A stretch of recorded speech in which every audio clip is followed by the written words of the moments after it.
लेकिन सच्चाई यही है, आई लव मोहम्मद एक मैंने टूल्स की तरह इस्तेमाल किया गया सरकार की तरफ से ध्रुवीकरण के लिए, वरना आई लव मोहम्मद या आई लव जय श्री राम या आई लव महादेव या आई लव तथागत बुद्ध या आई लव वाहे गुरु, कल को वाहे गुरु या वाहे गुरु की खालसा वाहे गुरु की फतेह जो वो नारा लगाते हैं हमारे सिख भाई, तो कल को उन पे भी मुकदमा कीजिएगा आप।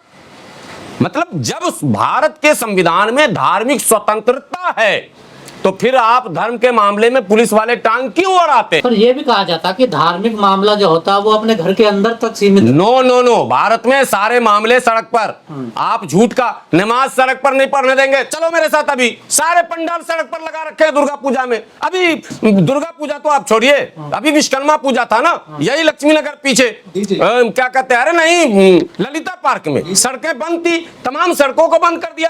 कांवरिया का तो छोड़ दो, वो तो पूरा भारत ही बंद कर दिया जा रहा।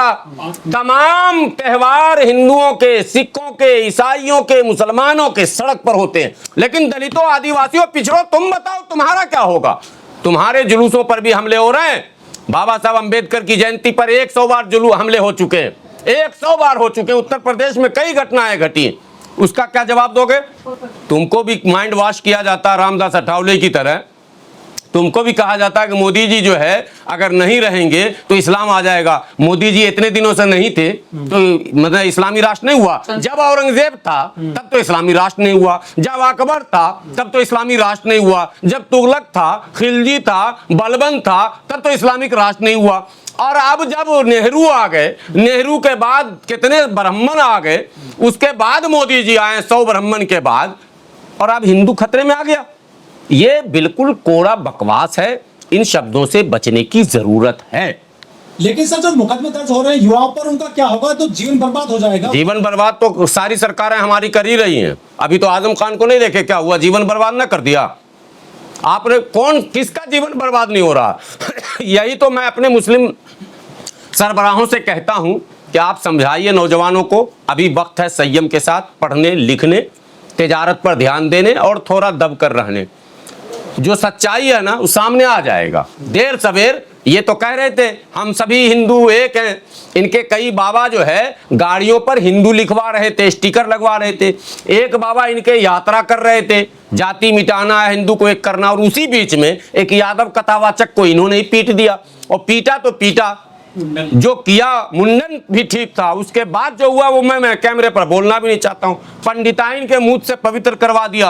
ऑपरेशन सिंदूर में 3 मुस्लिम शहीद हुए, ठीक है। छपरा में परसों प्रोग्राम करके आया हूं, छपरा में जो है इम्तियाज सलमानी शहीद हुए ऑपरेशन सिंदूर में। तो हम तो शहादत दे रहे हैं और हमें जबरन उसके खेमे में डाला जाता है।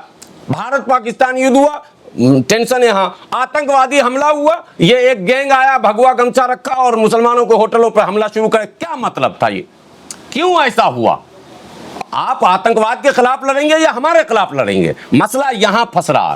तो मैं भारत के पिछड़ों, दलितों, आदिवासियों से ये विनती करता हूं, आप इस एजेंडे को समझो। अगर कॉमनल पॉलिटिक्स होगा आपका भी नुकसान होगा, आपका ही नुकसान होगा। कॉमन इशू, रोजी रोटी, पढ़ाई लिखाई, दवाई, कमाई, सड़क, बिजली, पानी, आवास, नौकरी और आबादी के अनुपात में हिस्सेदारी, इस मुद्दे पर जब संघर्ष करेंगे तो अब हम इनको काउंटर करेंगे। हम अगर मुसलमान का आबादी बढ़ रहा तो इसका 4 गो बियाह हो रहा, तो इसका 40 गो बच्चा हो रहा, तो ये फलां हो रहा है, तो रोहिंग्या आ गया, तो बांग्लादेश, इस मुद्दे पर अगर आप उलझेंगे, ये उलझाए जा रहे हैं। पूरे बिहार में SIR हो गया, रिपोर्टें आ गई कि नहीं आ गई? रिपोर्टें आ गई ना। कितने मिले आतंकवादी, कितने बांग्लादेशी मिले, कितने रोहिंग्याई मिले? आप पत्रकार हैं, बताओ। मैं चैलेंज करता हूं चुनाव आयोग को, बताए कितने रोहिंग्याई मिले? भाई लाओ ना सामने, हम भी तो देखना चाहते हैं कितने रोहिंग्या और बांग्लादेशी मिले। आप सिर्फ भोले भाले हिंदू भाइयों को मन बरगला रहे हैं कि रोहिंग्या आ गया तो बांग्लादेशी आ गया। बिल्कुल गलत। आपने उस रोहिंग्या और बांग्लादेशी के आड़ में दलितों, पिछड़ों और आदिवासियों के वोट को काट दिया।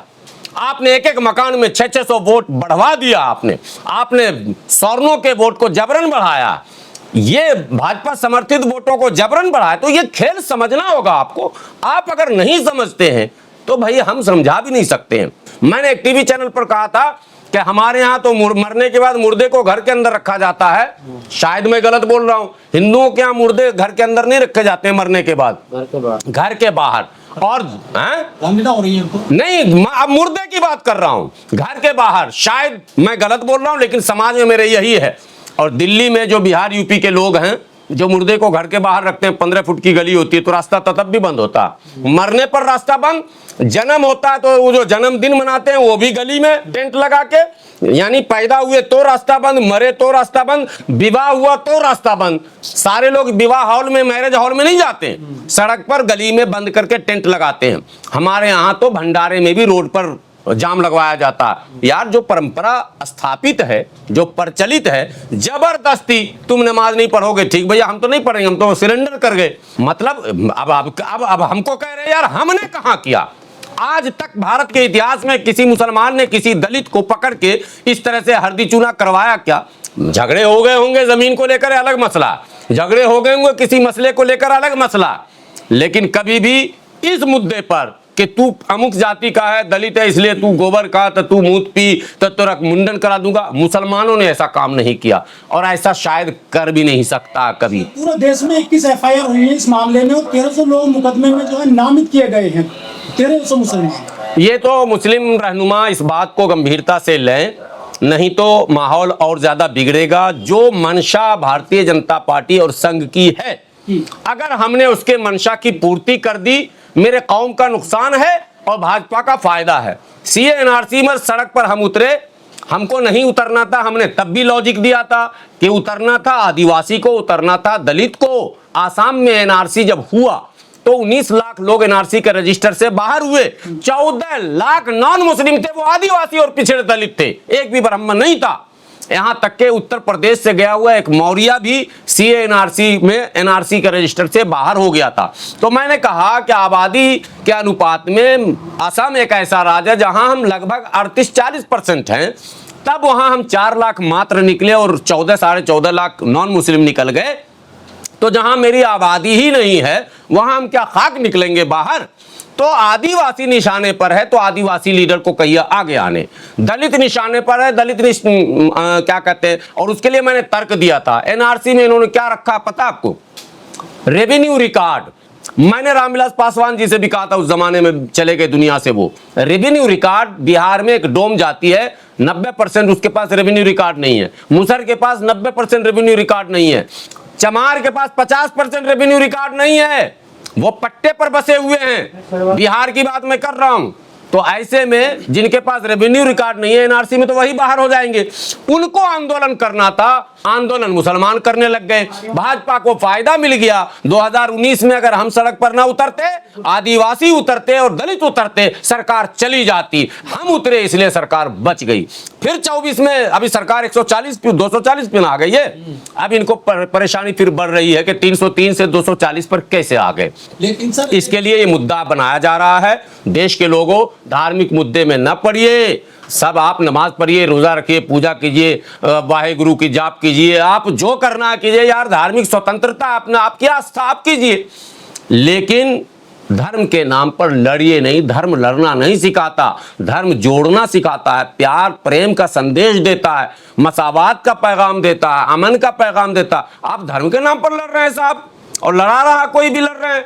लड़ना हो अधिकार के लिए लड़िए, हक के लिए लड़िए, हिस्सेदारी के लिए लड़िए, ये मेरा कहना। लेकिन एक बाबा है वो कह रहे हैं कि जो पश्चिमी उत्तर प्रदेश है ये मिनी पाकिस्तान बन गया है सर, बाबा बोल रहे हैं। हाँ, मतलब बता तो रहे हैं कि धर्म गुरु जिनको प्यार प्रेम का संदेश देना चाहिए वो भी नफरत की बात ही कर रहे हैं, वो भी लोगों को जोड़ने और डराने की बात कर रहे हैं। ये बात बोलने का मतलब इनडायरेक्टली ये हुआ, हिंदू भाइयों सतर्क हो जाओ। अब हिंदू भाइयों में सबसे बड़ी आबादी किसकी है?